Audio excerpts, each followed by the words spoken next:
You want to find your tribe of raving fans. I'm going to help you do it. This is the Digging Deep podcast with 360 Media, where we help you do better business. Hey everybody, this is Justin Lamb, and you're watching episode 11 of Digging Deep, where we help business owners build better businesses. Today I am joined with a wonderful lady. She's a good friend of mine. I seem to have lots of good friends who are on this show so far.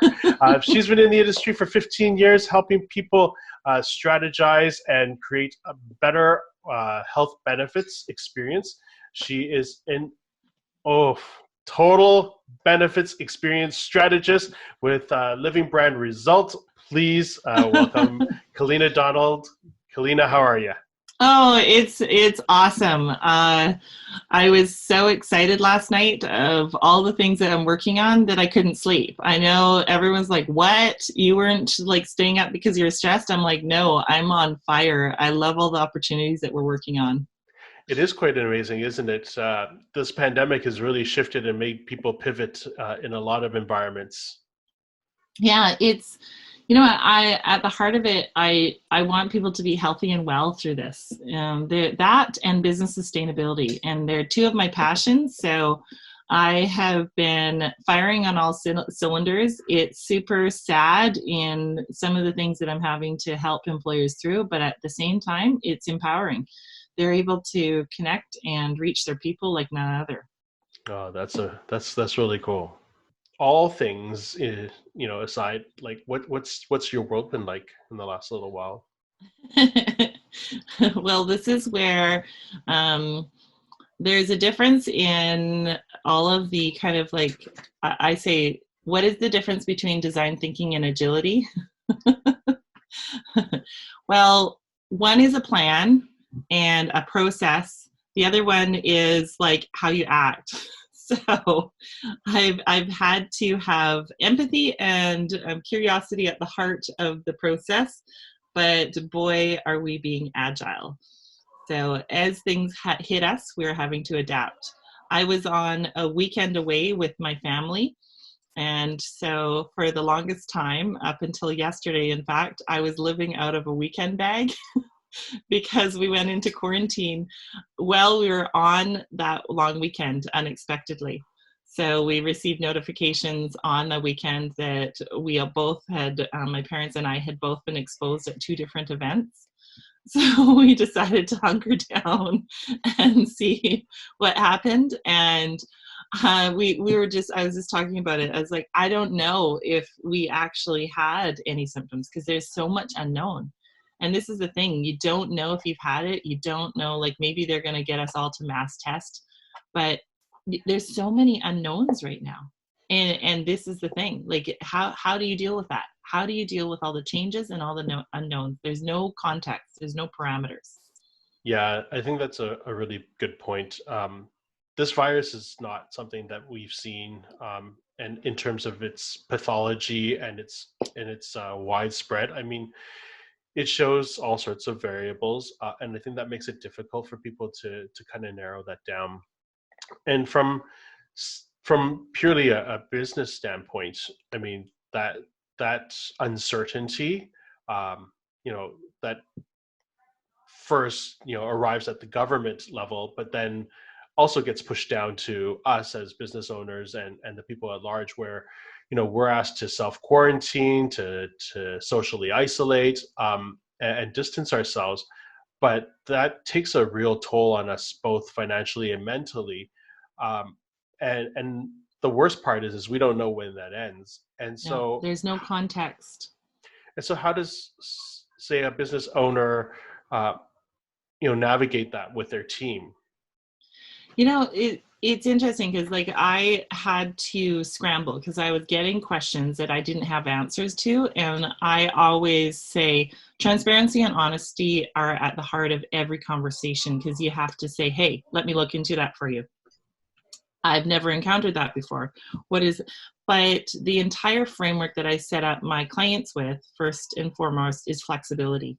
So, and personalization. So it should adapt to the business needs and the people's needs. So you have a depth of resources that you put into play, and then you can kind of pull the ones that are needed at any given time. And so I'm grateful for how I set up my clients for success, because they could adapt, those that needed to, and then those who had to put pause on things, that was able to be done. You have the ability to have the ready resources. So I talk about employee family services. So those lifelines for those families that are going into crisis modes. You see people breaking in the marketplace, and it's because they haven't had those conversations about their fears with trusted loved ones, or even a resource that needs to kind of like let off some of the steam, because people are blowing up at each other. And I mean, we're going to see the effects afterwards, because it's the trauma that everyone's experiencing. So that is always embedded into every system I put into place, is like, what are your lifelines? How do you help your people in times of crisis? And then sharing out resources, right? So that was my next. So it's, how do I show care for my community? And so I immediately sought out to all the vendors and suppliers, hey, how can I respond? What if they have employees in the field? What if they have people in travel right now, whether it's personal or for business? What do they do? And so I started asking all the vendors all these different questions, and I ended up putting together this quick, like, hack together newsletter / update, business resources, everything I could find. And I'm seeing a lot of businesses doing that. And the response was gratitude, because they were able to, say, hey, can we use this, or what do we have to do? So why don't we Right? go into something like that? Yeah. And more for an example, and I think people who are listening to this, don't want the super high level. We want to dig a little bit deeper and have a better understanding for it. So in terms of health benefits, that's your specialty Yeah. in the capacity that I know you. What type of things are in place where, from the business owner side, is able to employ or deploy for the people that work for them? So the biggest thing is, I say at the front, you have to be thinking about your people in a different level right now. So they're all going through a war. And I hate to say this, but you're going through a trauma. And so the critical lifelines would be outlets to de-escalate people from that edge. So you need to have healthy kind of well-being conversations, giving them access to the employee family programs. So they're called EFAPs, assistance programs. And they're positioned not as, I'm going to jump off the bridge helplines, but it's more like lifelines. So when I do the educations and rollouts on all of the programs, we talk about, hey, if you have your baby crying versus you need dating advice, you can call this line. So you want to give them, like, how do I teach my kid to tie shoelaces? You can ask it.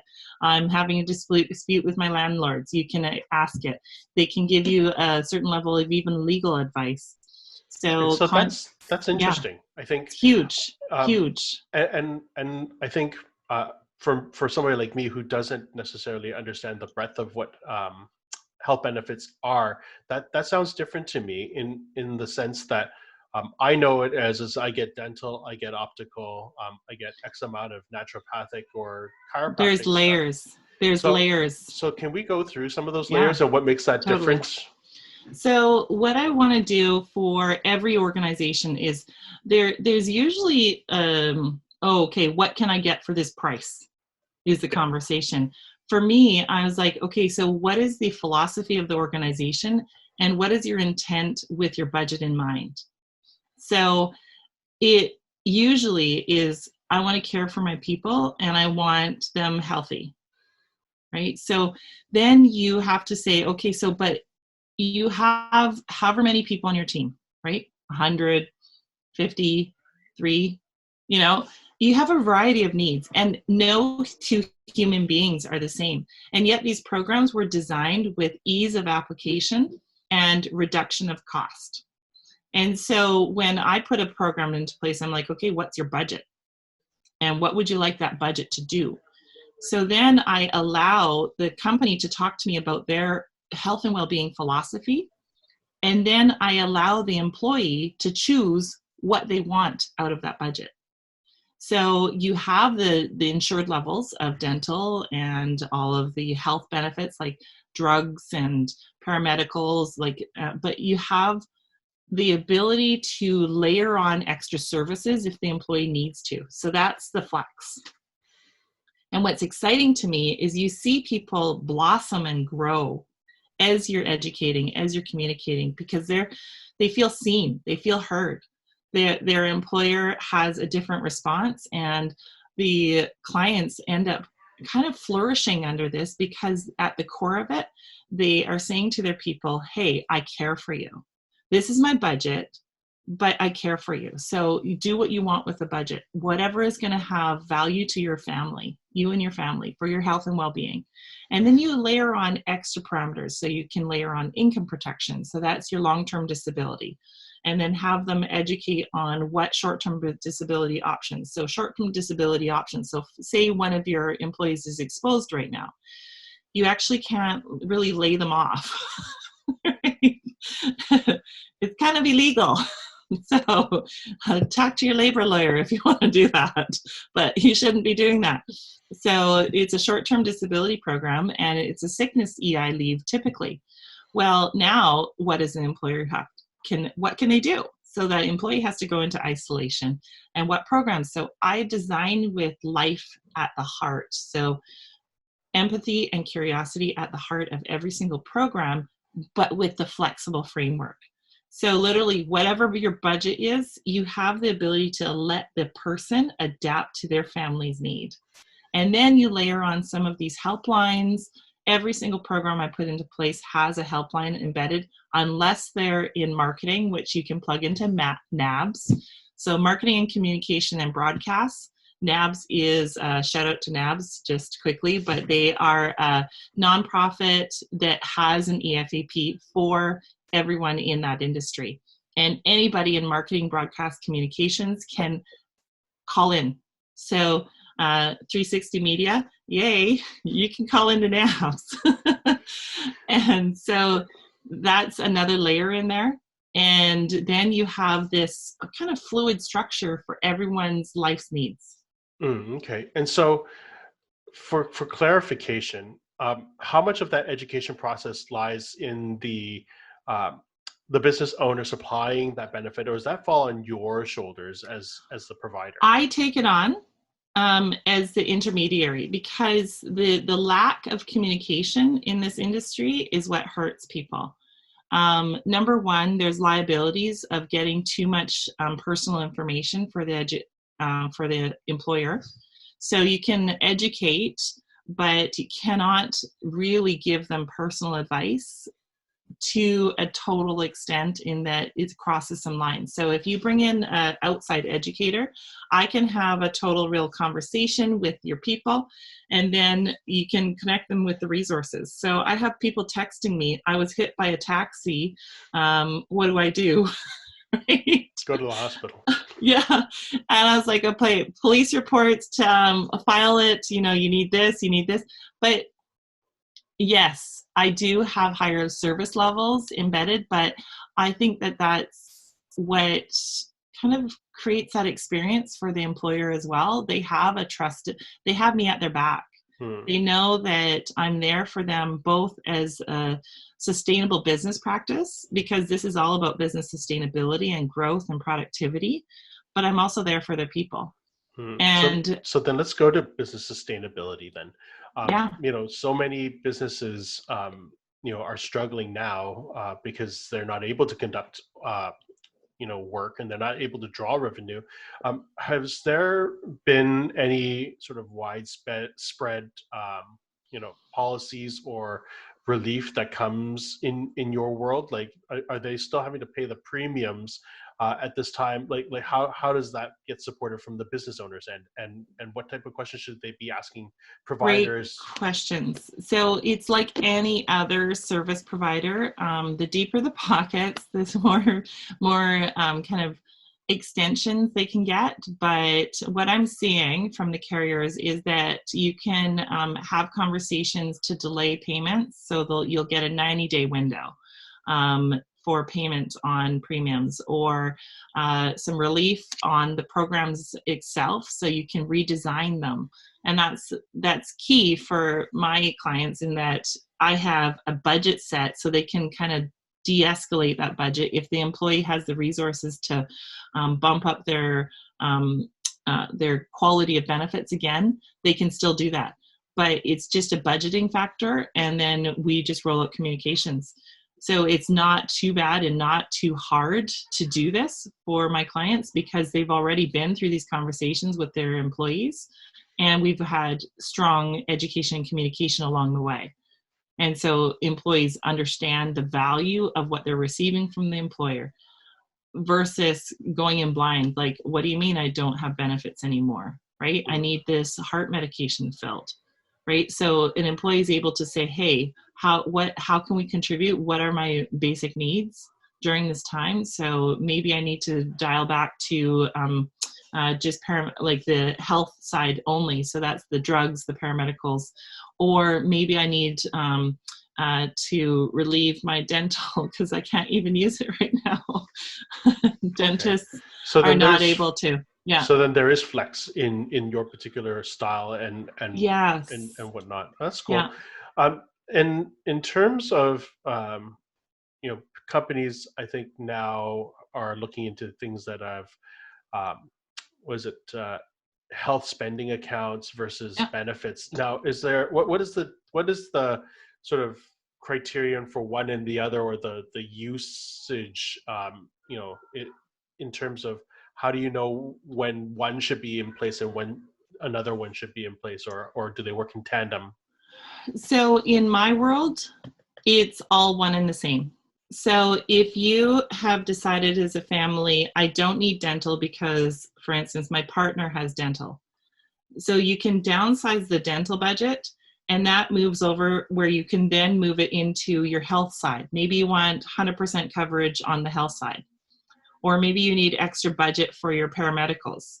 Paramedicals are things like chiropractors, your massage, your acupuncture, all of those different services for the health side. And then, you know what? My spouse has great coverage for paramedicals. I can actually move it over to the health spending account. A health spending account allows you to have literally 100% redemption of whatever your cost is. And it just is a flow through. Or if you don't even need that, you can then push it over to what we call personal spending. Personal spending allows it's a taxed field, because there's taxation around this side, but you could then pull that money out and put in your RSPs. You could put it in your TFSAs. You can go take a course. You can go to the gym, buy work boots, buy a motorcycle part, whatever you need to do. So you can actually have this one budget as an employer, and that's why I say it's a total benefit budget. You can have that money move by the employee's choice versus by the employer's design only. Okay. So there's different layers. Okay. So as an employer, when they first encounter your services, I mean, there's so many solopreneurs or like one or two person shop. And I think a lot of that fear is, what are those premiums going to cost? And whether that's a sustainable thing, or, how are they going to implement that? Or maybe their team is too small. How are you able to overcome those? Because I think a lot of the bigger companies, don't really have forgiving policies or flexible policies for really small shops. So what's really cool about health spending accounts, the one that I love partnering with has, again, a budget up front, but it's until it's redeemed, there's no spend from the employer. So you also have a layer of what I call catastrophic. So if you're like a single person shop or a 2-person shop, you can do that. It has low amount of insurance, but it just depends on your health philosophy, right? A lot of the single person premium programs out there, you have to use it a lot to get your value out. So typically I would encourage smaller organizations under 3 to go the health spending route with the catastrophic insurance in there. So catastrophic insurance is kind of like, I was hit by a bus and it's outside of even like the parameters of the regular healthcare system. My drug costs are going to be X, blah, blah, blah, blah. You know, it's extreme. So it steps in and it gives you that extra peace of mind coverage. And then it gives you travel. So if you leave BC, you're not having a problem. So those are what I call catastrophic services. Teams of 3, like that's very few people, can immediately step into the tech world of the flexible programming that I do. So pretty much I have yet to encounter a company that I couldn't help, right? And so then for let's just say a really small shop, how do they know in their business cycle that they are ready to add benefits? Because I mean, so many of them are scrambling or just trying to make ends meet, and you know, some don't even draw salaries, yet they still really want to care for their employees or their staff. Like, how do you? When is a good time for them to say, "Oh, maybe I could consider it," you know, and start that discussion process? You know what? I look at this as the baselines of productivity, right? So if you have humans in your business, so robots can't apply, then we all need. So we all have biofunctions and teeth and all the basics. So if you can afford to buy them a coffee, you can afford to buy them a dental checkup. So you go by what is the price of that person's basic bio needs in their health and well-being. And you start with that. So that's why I say start with the be curious, be empathetic. Because for the price of a coffee, you could send them to their dental checkup. And so the misconception that I always bump into is like, I can't afford this. I'm like, well, then like you and I have talked about, then you're not in business. Right? So there is always some basic margins in place for health and well-being. If you're asking, and I never say the right questions, I was like, if you're asking questions. So if you are curious about your people's needs, and it's a conversation that you just have with them real and say, hey, like maybe they have like supreme dental care and hygiene habits and they don't need a ton of stuff. So maybe the coffee is the better option, right? But have that conversation. Because the whole point to this is getting them to be in a place of productivity, being healthy, being well. That's the entire satisfaction that I have, is that our frameworks looks at how do we structure business for that, but also how do we fuel people in that. So the two sides of what I do. And so is that restricted to only employees, or can you have contractors under plans? There's different, and this is where people get so frustrated because it all is according to CRA's rules. So why is CRA getting involved with health and well-being programs? Because it's income that you're giving to the employees. In Canada, there's different rules. In Quebec, it's taxed. In all the other areas of Canada, it's non-taxed money. So it's such an opportunity for an employer to give such a really powerful dollar to their people because it's an untaxed dollar.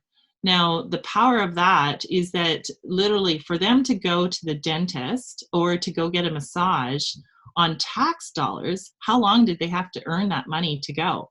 And then they're like, oh, well, they can claim it on their taxes. Well, there's that line item that says, okay, 3% of the net is excluded from your medical, so you can't actually get those dollars back. Like the average person out there doesn't spend a ton on health and dental services unless there's a really emergency. And so they never get their dollars back. Mm-hmm. And so when you start asking questions and connecting with your people, you start seeing a different picture. And even if you have the conversations, they say, oh, well, if I have the conversations, then they're going to expect something. I'm like, God, I hope so. Because you should be caring about how they're producing in your organization, right? Mm-hmm. No matter how small or large you are, you want to have the right mindset for them to bring to the job. If they have like this debilitating toothache, how well do you think they're going to work? Mm-hmm. But circling back, I mean, so what I was asking is really, if you have, let's just say you have a group and you have maybe one actual employee by CRA standards and the rest of them are contractors. You know, they come in and out. Are you able to offer that for the contractors? I mean, I know you could offer it for your in-house employees, but yeah. Yeah, there's sniff tests. So the CRA allows employees to have this non-tax benefit, but one of the sniff tests of whether you're an employee or whether you're a contractor is, do you get benefits? Okay. Right? So then a sole proprietor contractor could implement their own benefit structure, and they're able to have $1,500 out of their income that goes towards this. Okay. Right? But then they have to operate it themselves. So technically the employer, yes, you can have a program in place that they have access to, but it should be very, very carefully structured with both your accounting and your, because different accountants are going to have different kind of grays in there. So, and I am not a CRA or a CPA or all these things. So I would say ask your accountant, because that is what their comfort level for your particular business. Right? But you do have a $1,500 budget that is able to be applied, but it's very closely watched now. And there's definite advantages for a contractor to come in-house and be an employee. Even though your taxation goes up, you still have the ability to have an employer relationship with them through the T2200. Again, ask your accountant about it. But that T2200 reduces your taxation and your taxable income. So you end up, I think, coming out ahead as an employee. Okay, cool. Well, thanks. That's a lot of information. I think a lot of people could find it useful. So if a person wanted to get a hold of you and find out more, how are they able to find you? You can always find me online. I'm searchable on Instagram, on Twitter, which I don't use Twitter very much, but on LinkedIn under Kalina Donald. So it's just my name. Also, our website, Living Brand Result. So it's super easy to find me, or come visit us in our business work meetings. We're happy to see you guys there as well. Always happy to help people and help anybody access how to fuel your people. That's my passion. Love it. Amazing. And so one of the things I like to close with is I like to ask each of our guests a resource, something that they really enjoy or find value in that they could share with our audience. Do you have one that you could recommend to the people who are watching or listening? You know what? I am putting together resources for the entire LBR community partners. So we're trying to get that online as fast as possible. But in the marketing and communication sector, like I had talked about, really educate people about NABS. NABS is the EFAP service for everyone in this sector, and anybody in marketing and communications and broadcast should be using NABS right now for their teams. It's a free resource, and just keep them in mind. It's like, I can't say enough good things about what they're doing, because they're giving access to a very kind of crisis-ridden sector. And it's very it's well funded. It's a great charity, but it's an, I think, essential service in any person who's almost in frontline work right now. So ask your employers about EFAPs, or reach out to NABS for marketing and communication sector. Perfect. And so is that NABS or M? NABS, NABS. NABS, NABS. Yeah, Perfect. Fantastic. Well, thank you so much for joining me on the show today. I no really do problem. appreciate it. For those people who are listening, please, if you guys found value in this, feel free to like, follow, share, send this to a friend who may be having questions about employee benefits. Until next time, I hope you guys are doing well and keep trucking away. Hopefully, this stuff will be over soon. Thank you, Kalina, again for joining me today, and we'll talk to you again soon. Thanks, Justin.